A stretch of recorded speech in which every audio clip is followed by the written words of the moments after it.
NBA history's craziest shoes. The NBA is wonderful not just because of its superstars, legends, and icons, but also because of its weirdos, characters, and mavericks, both of the Dallas and non-Dallas variety. Some NBA players use their footwear selections as a way to express their unique personalities on the court. A few of the league's most memorable figures over the past 2 decades have laced up some genuinely bizarre footwear, from high-fashion high tops to high-heat collabs to running shoes with little to no lateral support. And onto the court. We figured it was a good moment to look back and choose 10 of the craziest sneakers to ever grace the NBA parquet. So let's just get started with the video. Number 1. Nike Air Max Plus Hyper Blue.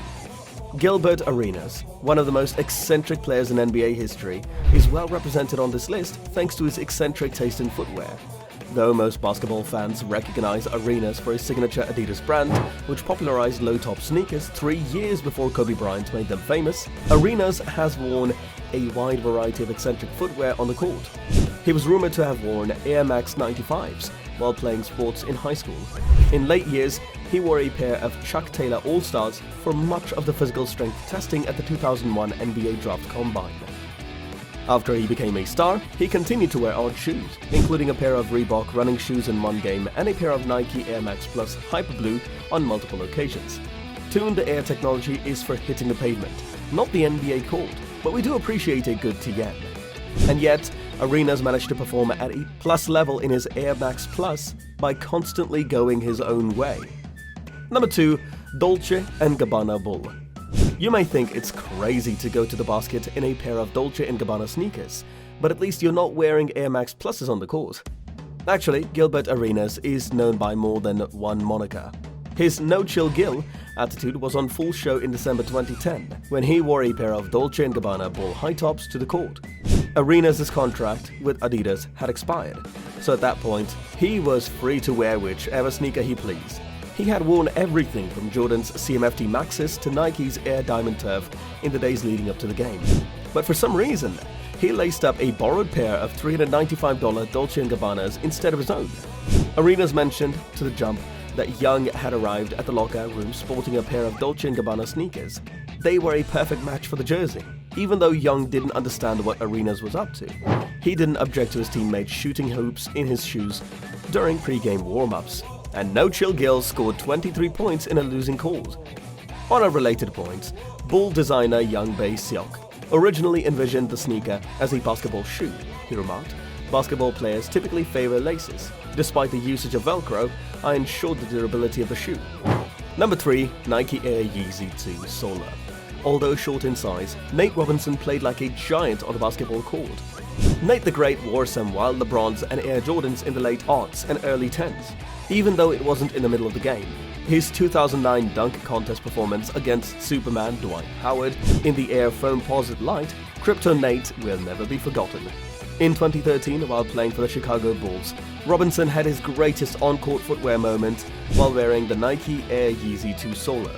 The Solar colorway of the Air Yeezy 2 was one of the first to make an appearance in the NBA, and it looked great with the Bulls' red uniforms. Unfortunately, after only a quarter of play, Nate switched to the Air Jordan 12, and the Bulls lost 101-83 against the Spurs. Finally, Nate won the footwear battle. Number 4. Nike Air Yeezy 1 Zen Grey. No one can match PJ Tucker's incredible collection of court shoes. He baffles even his peers and teammates with his wide variety of samples, PEs, and 5-figure silhouettes. In spite of this, Tucker went absolutely nuts with his footwork in 2015, and one of his finest performances came on November 16 when he laced up the Air Yeezy 1 Zen Grey and helped to lead the Suns to a 120-101 victory over the Lakers.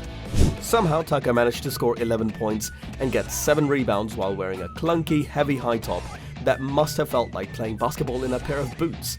This was just a few days after he wore Air Yeezy 2 in pure platinum on the court. He even launched a jab at his haters in a pre-game Instagram post, chiding them for caring so much about his on-court kicks, though he himself definitely does.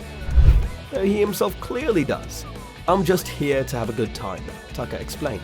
Exactly what it says. We think he was trying to impress himself too. Number 5. Nike Air Fear of God 1. One of these lists could be dedicated to PJ Tucker, and still have room for more than 10 pairs of shoes.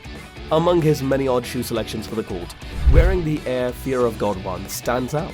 It was the first time the public got a look at the results of the first cooperation between Jerry Lorenzo's company and Nike, and it put the shoe's claimed performance abilities to the test.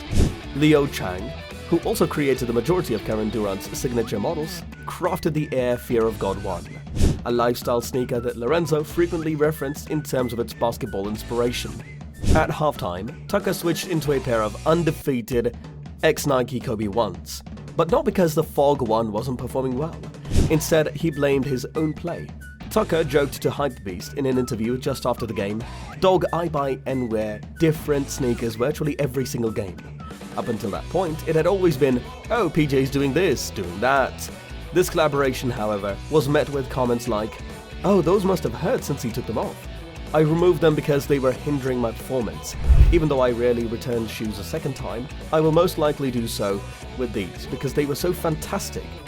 On May 6, 2019, Tucker was seen warming up in the Air Fear of God 1 Orange Pulse, just as he promised.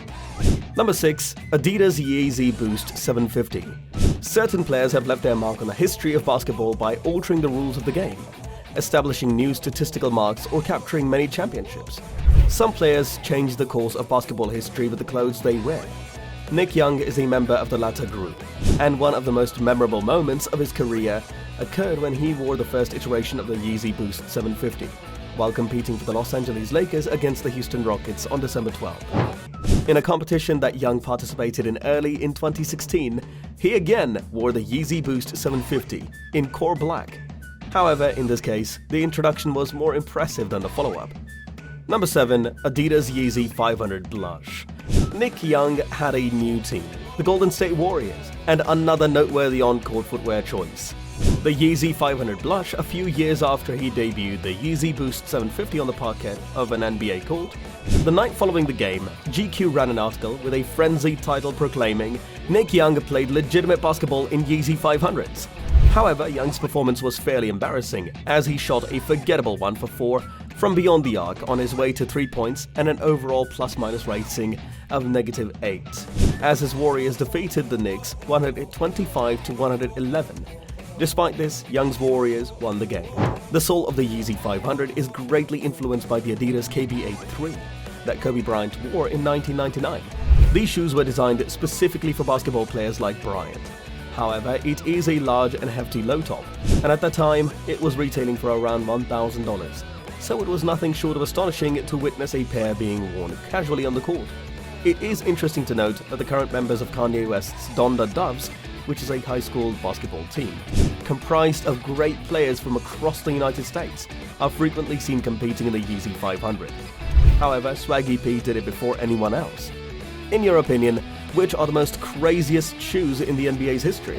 Tell us in the comments, and make sure you hit the like and subscribe buttons so that you can watch more videos from this channel in the future.